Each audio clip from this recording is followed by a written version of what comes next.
Olá, seja mais uma vez bem-vindo ao nosso encontro semanal aqui, diretamente do Centro Espírita Apóstolos do Bem, de Indaiatuba, São Paulo. Se você ainda não conhece esse nosso trabalho, seja muito bem-vindo. Meu nome é Alexandre. Para que a gente possa começar a nossa conversa, eu vou convidar a todos que fechem seus olhos, elevem seu pensamento até Deus, nosso Pai, e juntos, em pensamento, digamos: Pai nosso que estás nos céus, santificado seja o vosso nome. Venha a nós o vosso reino, seja feita a vossa vontade, na terra como em qualquer parte do universo. O pão do corpo e do Espírito nos dá hoje e sempre.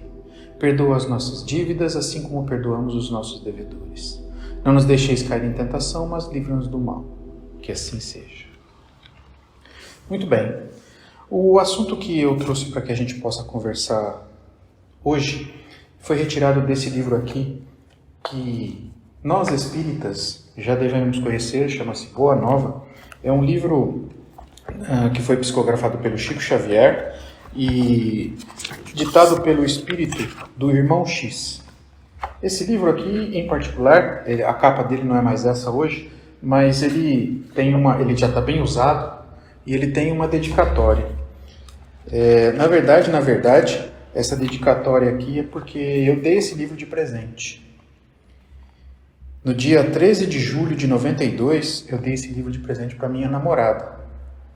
Hoje, ela é minha esposa. E eu não vou ler a dedicatória aqui porque é particular, mas dá para dizer o que está escrito no final dela. Você é a boa nova da minha vida. Então, a conversa de hoje é em homenagem, sim, à boa nova da minha vida. Mas vamos ao tema. No capítulo 18, nós temos o título Oração Dominical. É um capítulo que tem 5 páginas, que eu vou ler alguns trechos, não vou ler o capítulo todo, eu vou ler alguns trechos e nós vamos comentar sobre esses trechos, tá bom? Começa-se assim o Irmão X através das mãos de Chico Xavier. Curada pelo Mestre Divino, a sogra de Simão Pedro ficara maravilhada com os poderes ocultos do Nazareno, humilde, que falava em nome de Deus, enlaçando os corações com a sua fé profunda e ardente. Restabelecida em sua saúde, passou a reflexionar mais atentamente acerca do Pai que está nos céus, sempre pronto a atender às súplicas dos seus filhos. Chamando certo dia o genro, Simão Pedro, para um exame detido do assunto, consultou o genro, sobre a possibilidade de eles pedirem para Jesus favores excepcionais para a família. Ela lembrou ao genro a circunstância de ser o mestre um emissário poderoso do reino de Deus, a quem ele parecia muito próximo. Ela concitava o genro a ponderar ao Messias que eles eram um dos seus primeiros colaboradores sinceros e a enumerar-lhe as necessidades prementes da família. A exiguidade do dinheiro, o peso dos serviços domésticos, a casa pobre de recursos, a situação a que as imensas possibilidades de Jesus, cheios de poderes prodigiosos, seriam capazes de remediar. Bem, dá para a gente comentar aqui que há mais de 2000 anos, naquela época, já se pensava assim: eu conheço alguém que pode me ajudar. E aí, pedia-se auxílio.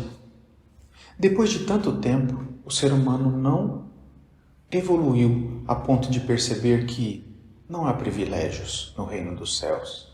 Mas aqui na Terra ainda nós tentamos, através de conhecimento ou de relações com pessoas, conseguir favores materiais. No caso da sogra de Simão Pedro, ela queria favores muito materiais. A casa, dinheiro, trabalho e tudo mais. Nós ainda somos assim, depois de tanto tempo. Isso significa que nós evoluímos muito pouco nesses 2000 anos como espíritos. Ainda somos egoístas e orgulhosos. Continua o texto do Irmão X.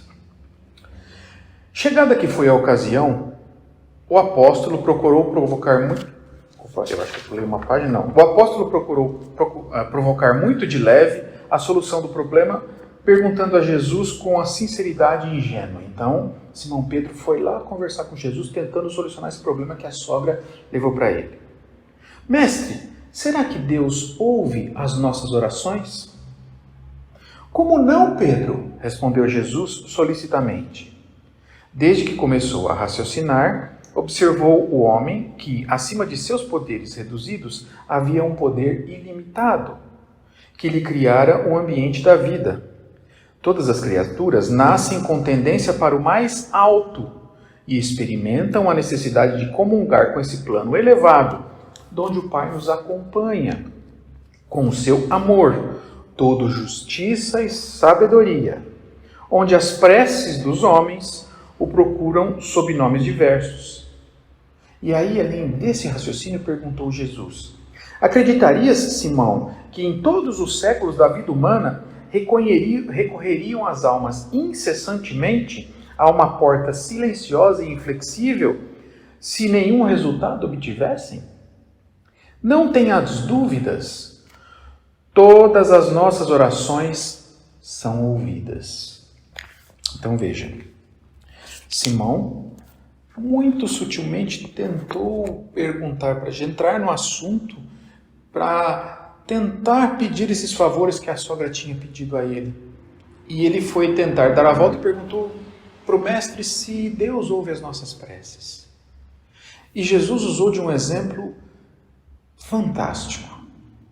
Perguntou para Simão: Simão, você acha que depois de tanto tempo, tantos séculos, se as pessoas não recebessem algum retorno, bateriam aquela porta, ou seja, orariam a Deus, se não fossem atendidos?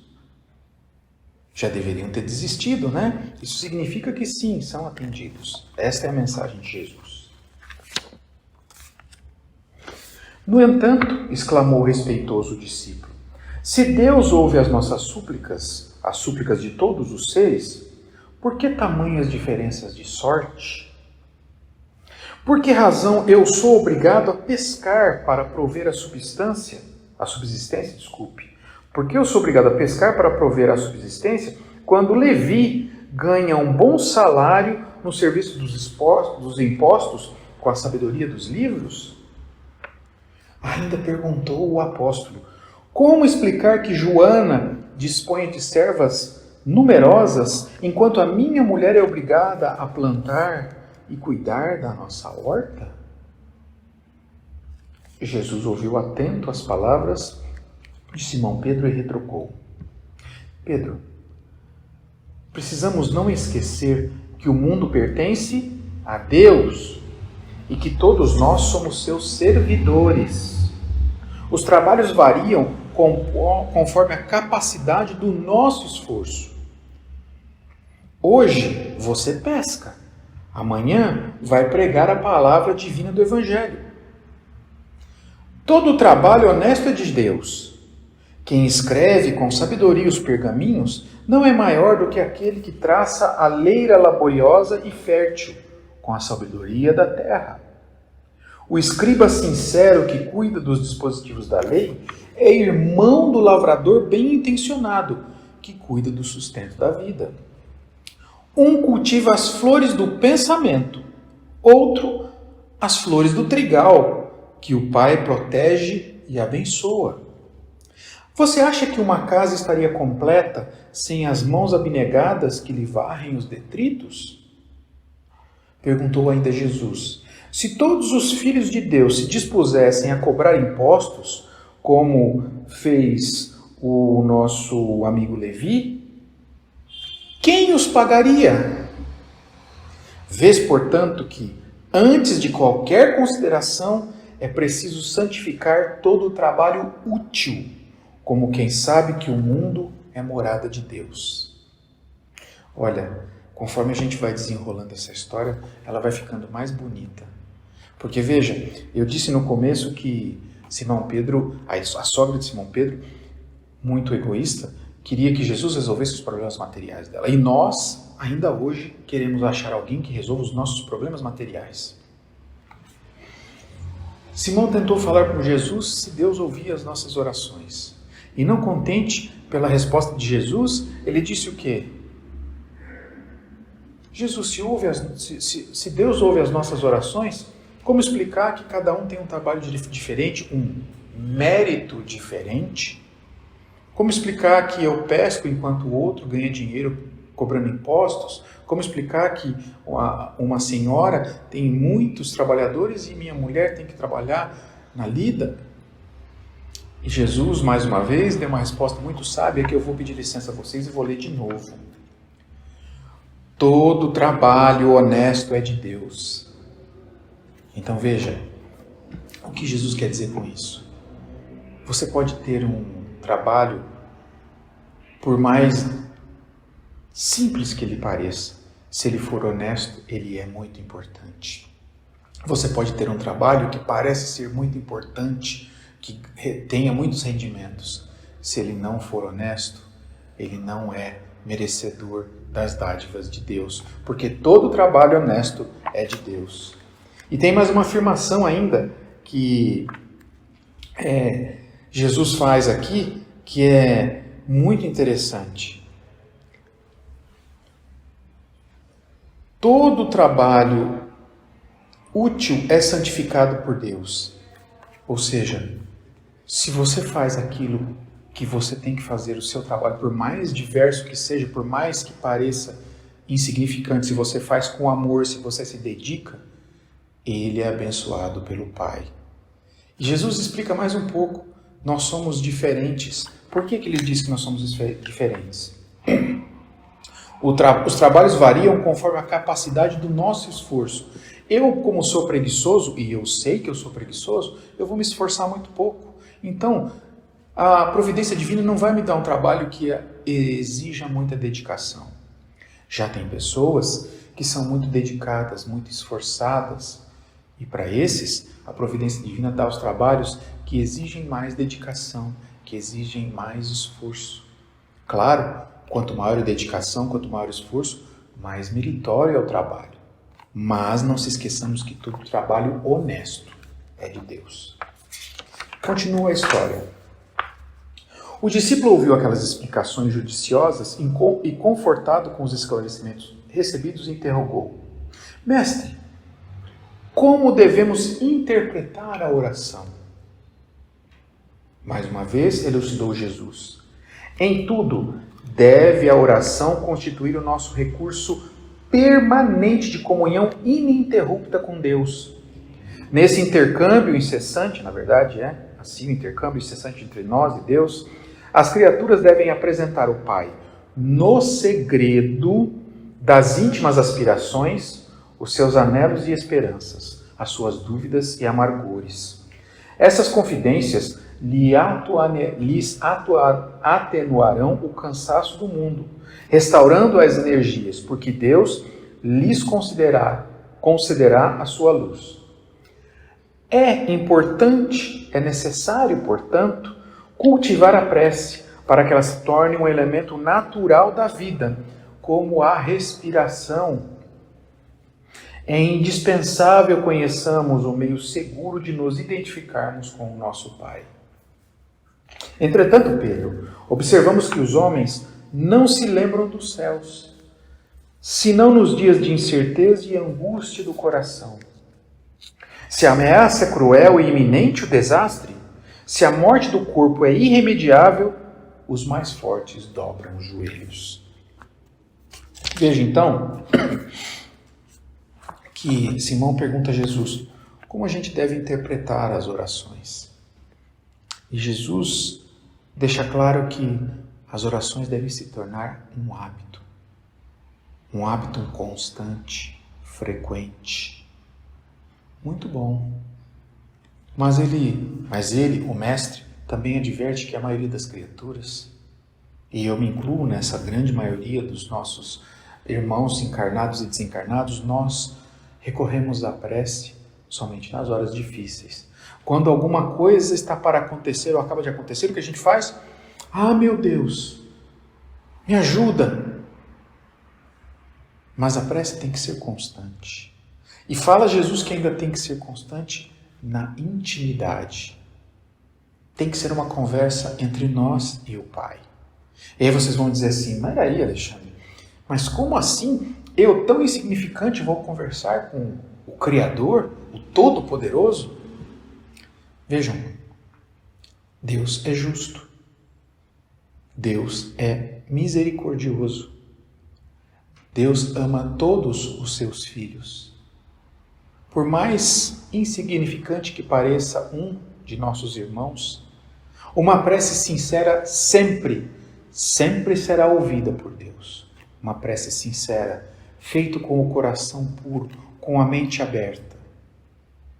E não há necessidade de uma prece decorada. O que mais interessa a Deus durante a oração é a nossa intenção. Então sejamos sinceros, porque Deus sabe tudo o que se passa nas nossas mentes e em nossos corações. Deus sabe se aquela oração está sendo sincera ou não. Então, para evitar contratempos, por que não ser direto, ser sincero com Deus? Eu posso confessar a vocês que faz muito pouco tempo, eu estou tentando tornar o ato de orar, de conversar com Deus, mais frequente. E para que a gente possa fazer isso, eu repito, não há necessidade de repetir, de dizer uma prece decorada. Pode ser uma conversa, sim. E tem que ser uma conversa como nós encaramos o Pai. Posso dar o exemplo de uma criança. Uma criança, quando vai conversar com Deus, ele começa: Papai do céu. Porque ela conversa com Deus dessa forma, ela foi ensinada a conversar com Deus assim. Então nós devemos conversar com Deus como a gente entende que Ele é. Se a gente entende que Ele é um ser supremo, que Ele é tudo pode, tudo vê, a gente pode, Senhor, Criador de tudo e de todos. Mas a gente também pode conversar com Ele como se fosse íntimo de nós. Porque Deus é íntimo de todos os seus filhos. Podemos dizer, Pai, me ajuda. E listarmos a ajuda que precisamos, mas não a ajuda que a sogra de Simão Pedro pede, a ajuda material. Na minha tentativa de aprender a orar, eu já consegui perceber que se eu preciso de dinheiro, eu peço a Deus que me dê perseverança, que eu possa insistir e continuar trabalhando, porque é com o esforço do trabalho que a gente consegue o dinheiro. Ele não vai cair do céu. Lembre, aqui o texto fala que é no tamanho dos nossos esforços que Deus dá ao trabalho ou à atividade que nós temos que fazer. Se eu me encontro numa dificuldade, qualquer que seja ela, eu peço a Deus que me dê paciência. Perseverança para continuar enfrentando a dificuldade e paciência. Porque um dia eu vou vencer essa dificuldade. Pode demorar muito, pode demorar pouco, mas eu sei que eu vou vencer. Continua Simão Pedro,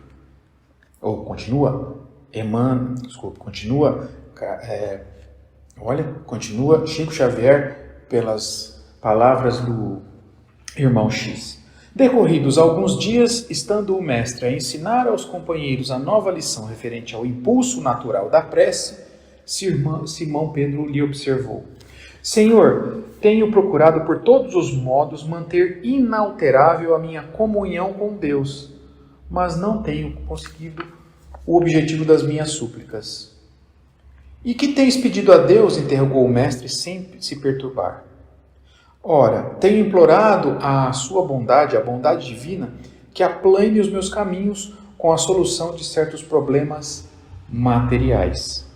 Eu vou interromper a leitura do capítulo aqui, porque, vejam, depois de todas essas lições, depois de todos esses ensinamentos que Jesus proporcionou a Simão Pedro e agora a todos nós, através das palavras do irmão X, Simão naquela época não tinha percebido ainda que Deus não vai resolver nossos problemas materiais. Nós estamos aqui encarnados no planeta Terra, um planeta de provas e expiações, para expiarmos, para provarmos. Então, as dificuldades materiais vão sim aparecer no nosso caminho. As dificuldades materiais são consequência das nossas imperfeições morais, São consequências das nossas escolhas, dos nossos pensamentos, das nossas palavras e dos nossos atos passados, de outras encarnações ou desta encarnação mesmo. Então as dificuldades, nós temos que enfrentá-las. De novo eu repito, o que a gente precisa pedir a Deus não é que Ele resolva os nossos problemas materiais, mas que Ele nos dê condições, nos dê caminhos, nos dê orientação, nos provenha de paz, nos dê perseverança, força, para que nós possamos, à medida do nosso esforço, através do nosso mérito, conquistar a solução daquele problema. Um outro detalhe que a gente incorre é, quando Deus não nos ajuda, a gente faz como a sogra de Simão Pedro, recorre a uma outra pessoa, para ver se essa outra pessoa resolve os nossos problemas. Se vocês procurarem aí na lembrança, eu já disse aqui nesses nossos encontros, através da internet, que ninguém vai resolver os nossos problemas. A solução dos meus problemas está aqui mesmo, dentro de mim.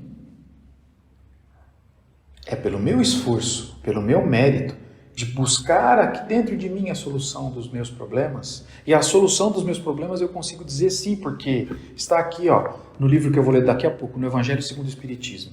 A solução dos meus problemas está na mesma medida em que eu me desfazer dos meus defeitos. E os meus defeitos têm duas causas: o orgulho e o egoísmo. A prece ajuda? Ajuda muito. De novo, ela ajuda na medida em que nós soubermos conversar com Deus e soubermos pedir. Aliás, dá para colocar como tema de uma longa conversa nossa aqui, em outra oportunidade, falar sobre a prece. A prece tem dois objetivos: pedir e agradecer. 99% do tempo, como disse aqui o Mestre Jesus, nós pedimos. Na hora do aperto, na hora do perrengue, ai meu Deus, me ajuda, me socorre meu Deus. Mas nós também temos que agradecer. Agradecer a oportunidade de estarmos encarnados nessa terra tão difícil. Agradecer a oportunidade de termos a cada dia uma nova oportunidade de enfrentarmos e vencermos as dificuldades que são colocadas no nosso caminho. O problema é que a gente quer resolver e quer vencer as dificuldades em um segundo. Nós nos esquecemos que as dificuldades, como eu disse, são consequências de atitudes e escolhas no passado. Foi muito tempo de erros e insistirmos no caminho equivocado. E agora a gente está sofrendo e quer que as coisas se resolvam num piscar de olhos. Não será resolvido assim. Para que a gente possa encerrar a nossa conversa, já estamos aqui no final. Como eu disse a vocês, vou ler um trechinho do Evangelho segundo o Espiritismo. E, lá no capítulo 27º, que tem o título Pedi e obtereis, nós temos no item 7, que fica sob o título Eficácia da Prece, o item 7 começa da seguinte forma: seria ilógico concluir desta máxima: o que quer que seja que pedires pela prece, vos será concedido. Que basta pedir para obter. E seria injusto acusar a providência divina, porque não cede a todo pedido que lhe é feito, pois Deus sabe melhor do que nós o que é para o nosso bem. O mesmo ocorre com um pai sábio, que recusa ao filho as coisas contrárias ao interesse deste. O homem geralmente não vê senão o presente. Ora, o sofrimento é útil à sua felicidade futura. Deus o deixa sofrer como o cirurgião deixa o doente sofrer uma operação que deve conduzir o doente à cura. Ora, vejam, nós já ouvimos esta frase de um irmão nosso muito querido, que não está mais aqui conosco, convivendo aqui como encarnado, mas que convive conosco como desencarnado, eu tenho essa certeza. Antônio Packer. Ele nas palestras que ele fazia aqui na casa, eu tive a oportunidade de assistir a algumas, ele dizia: pedi e obtereis. Batei a porta e ela se abrirá. Lhe dizia mais uma coisa: Deus sabe quando a gente não quer e quando a gente não pode. Então, esse primeiro trecho do comentário dos Espíritos nos diz que a comparação que eles fazem é muito interessante. Se Deus nos deixa sofrer, Ele faz como um cirurgião que deixa ou permite o paciente sofrer uma cirurgia. É uma grande intervenção, uma cirurgia, mas Ele deixa que o paciente passe o sofrimento pela cirurgia para que possa ser providenciada a cura. E é assim com Deus também, Ele permite que nós enfrentemos as dificuldades e por sermos ainda muito imperfeitos, egoístas e orgulhosos, que nós soframos ao enfrentar essas dificuldades, para que depois de enfrentar essas dificuldades e vencer essas dificuldades, nós possamos obter a cura do nosso sofrimento, que é a retirada do orgulho e do egoísmo dentro de nós. E como última leitura aqui, diz o seguinte: o que Deus concederá, se dirige a Ele com confiança, é a coragem, a paciência e a resignação. O que concederá ainda são os meios de sair por si mesmo da dificuldade, com a ajuda das ideias que são sugeridas pelos bons espíritos, deixando-lhes assim o mérito. Assiste àqueles que ajudam a si mesmos segundo essa máxima. Abre aspas. Ajuda-te, que o céu te ajudará. Fecha aspas. E não há aqueles que tudo esperam de um socorro estranho, sem fazer uso das próprias faculdades, mas geralmente prefere-se ser socorrido por um milagre sem nada fazer. Então, quando a gente vê uma pessoa que vence uma dificuldade, fala, nossa, e vai atrás dela e fala, o que você fez para vencer essa dificuldade? A receita para ela é diferente para nós, porque a dificuldade dela é diferente da nossa. Mas, mais uma vez, pelas palavras de Jesus, está dito aqui, o que você pedir, você vai conseguir, desde que você saiba pedir. Não peça trabalho, peça saúde para poder trabalhar. Não peça trabalho, peça paciência para que você consiga enfrentar o tempo que você não conseguiu o trabalho ainda. Mas não deixe jamais de procurar o trabalho. E quando conseguir, trabalhe honestamente, porque todo trabalho honesto é de Deus.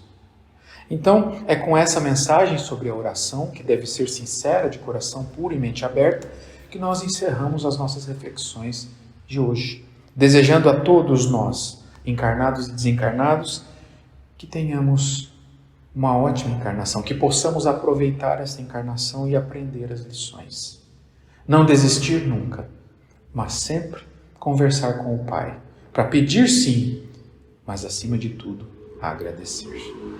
E é assim que eu agradeço a oportunidade de conversar com todos vocês, aqui diretamente de Indaiatuba.